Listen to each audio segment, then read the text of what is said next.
Today I'm going to show you how to use the print and input functions. The print function will display information to the user, and the input function will accept input from the user. Okay, so we're going to start a new coding window or a coding script. And the easy way to do that in PyCharm is to right-click on your main project folder. You go New, Python file, and I'm going to name this strings. And it's going to create a new coding window for me. I'll bring up the terminal here so we can see the output of our program. So here we have 3 lines using the print function and the string in between the brackets. You can see here I'm using the double quote. You can very easily use the single quote as well. It will do the same thing. What this basically does is it prints 3 lines on 3 separate lines. I'll show you what that looks like. So we go run, select run, and we go strings, and it will run. And as you can see, 3 lines appear on a separate line. Now you'll notice there's a grayed out portion here. That is what we call a comment. In Python, a comment is prefixed with a pound sign or a hash symbol. That defines a comment. And here we have a blank print basically with no string inside it. That'll print a blank line. So yeah, I've added 3 more print statements or functions, and I've used a triple quote, a triple double quote in the first one and a triple single quote in the second one. What this allows you to do with the print function is to type free-flowing or free-formatted text. You can type anything you want in here. You can break it over how many lines. You can put as many spaces as you want, or tabs, or however you want to format this, and it will appear as it is on the screen. So let's see what that looks like. As you can see, there's my 3 lines above, and then we've got this text here, and it prints the same text whether you use the triple double quotes or the triple single quotes. Okay, so I'm also going to show you, if you want to comment out a block of code, you can highlight it like that, and you push Control ?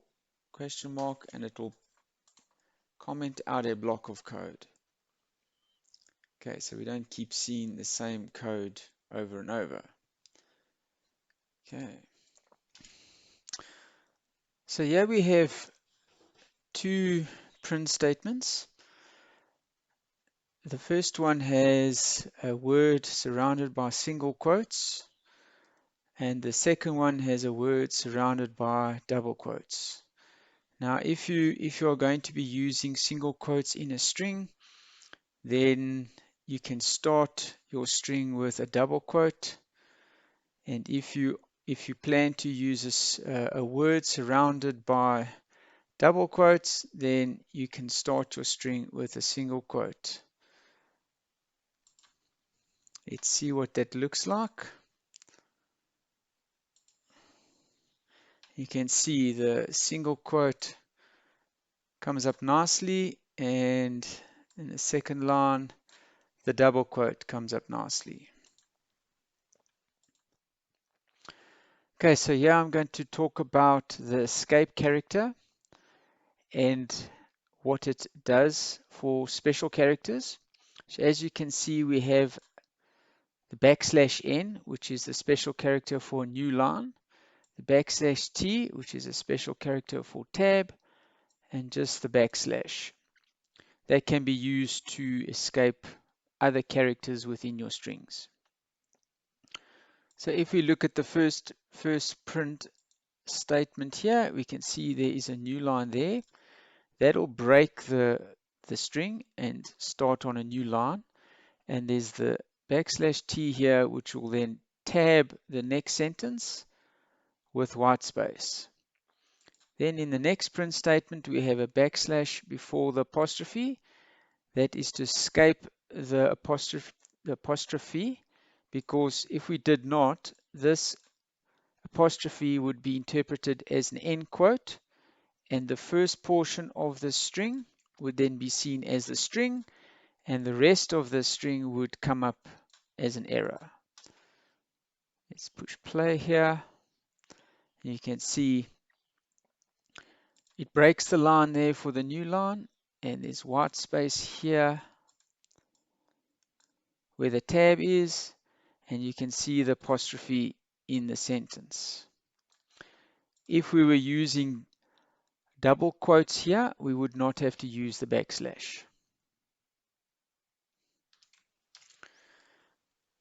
Okay, in this print statement, we'll be using the concatenation operator, which is the plus sign. Here you can concatenate strings together using the plus operator. You must just make sure that you have spaces where they need to be, otherwise your words will run into each other. Show you what that looks like. And there you can see a string that is added together and it formats it correctly.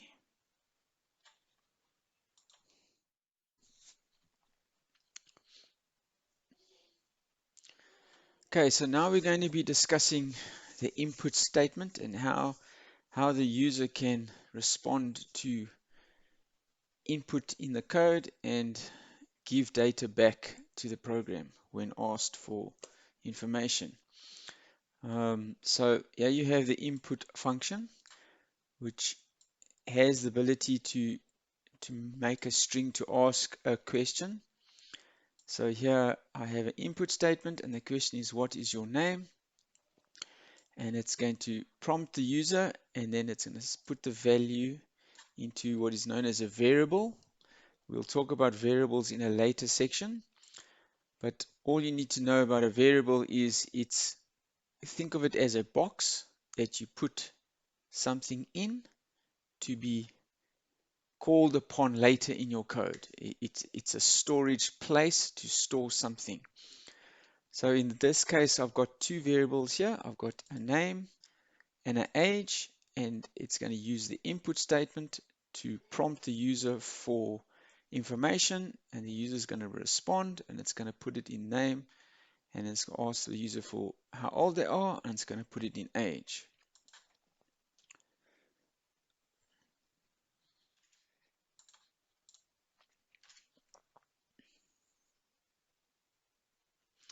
Okay, so now I'm going to print out. Here we have two print statements, and they are going to be printing out what was prompted for above. Okay, and it's going to be using the .format function, as you can see there. I'll explain how this works. The .format function, so at the end of the string, you put a dot and then format, and then you pass in the two values that you were prompted for above, and it will put them in these placeholders that are in curly braces here. Okay, so let me show you how that works. So let's run this program. Make sure you've got the script that you want to run selected and push run. If it's the first time you are running this piece of code, you'll have to choose run from here. And I can just push play there, and it's going to run. And now it's going to ask me, what is your name? And how old am I? 42. And there you have it. The first time I'm using string concatenation just to show you how more difficult it is to actually write string concatenation. So you have your string plus the variable how old and you are plus the age years old. A better way of doing it is to use format, and then you pass in the two values, and they will then be put in these placeholders here.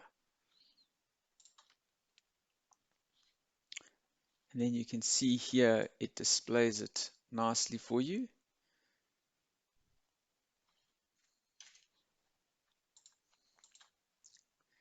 Okay, so here we have another example of formatting, also using the dot format function. Here we have multiple placeholders defined by these curly braces or curly brackets.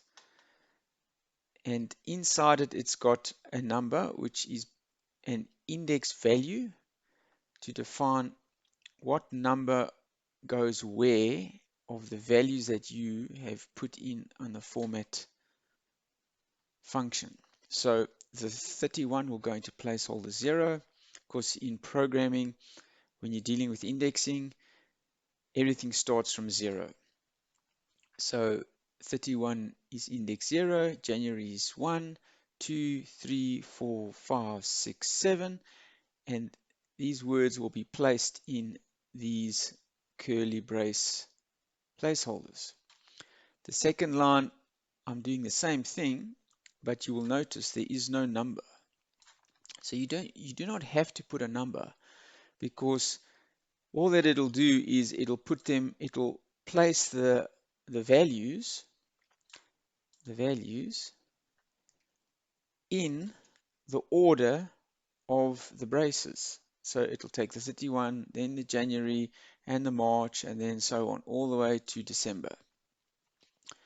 The next line is a little bit more tricky, because you'll see there are 12 placeholders, but there's only 3 values.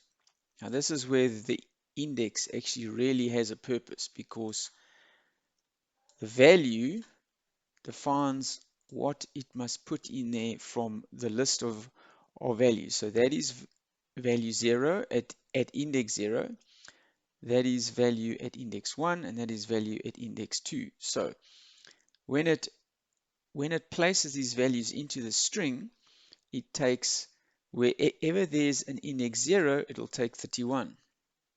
Where there's an index 1, it'll take 28. And there is only one, because February has only got 28 days.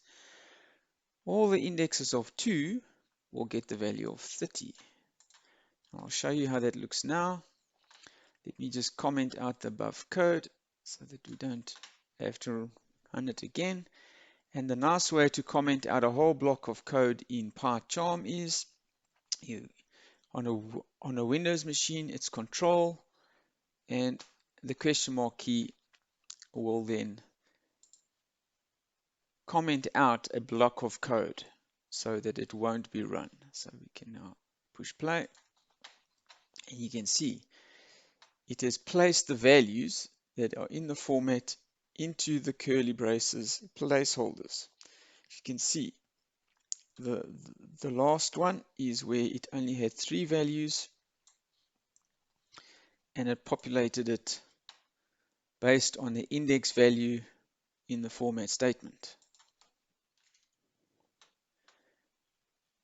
Right, so I want to show you another cool feature of what you can do with strings. You can actually multiply the string text or just a character.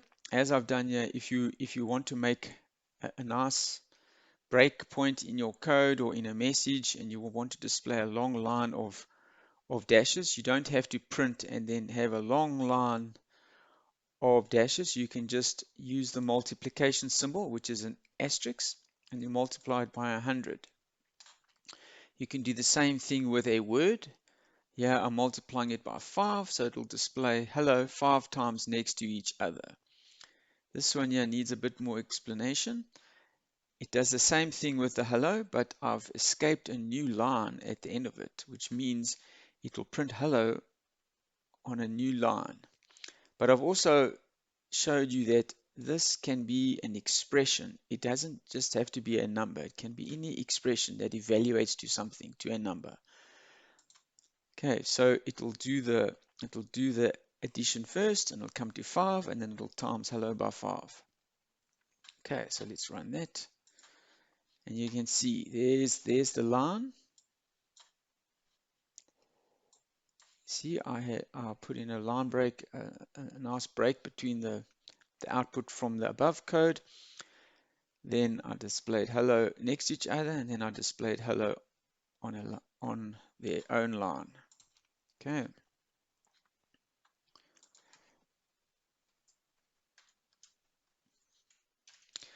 Okay, I'm just going to comment out this above code so we don't keep running it. Okay, now I'm going to discuss more formatting using the F string. This is only in Python, from Python version 3.6. Put that here.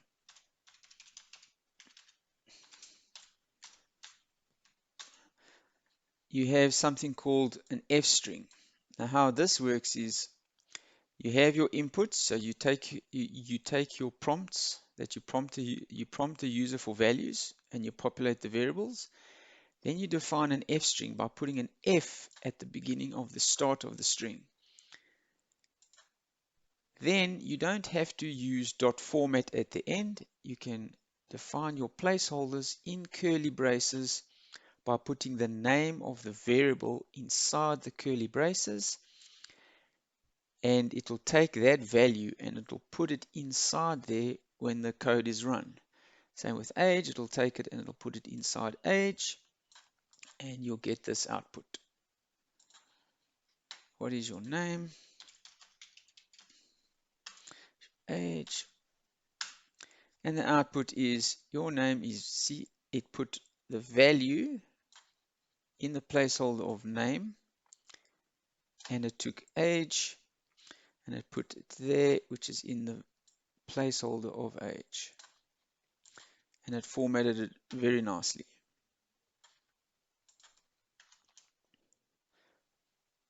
Okay, I'm just going to comment out this code using the control question mark, and then we're going to deal with an old style way of formatting that you might come across if you deal with Python 2.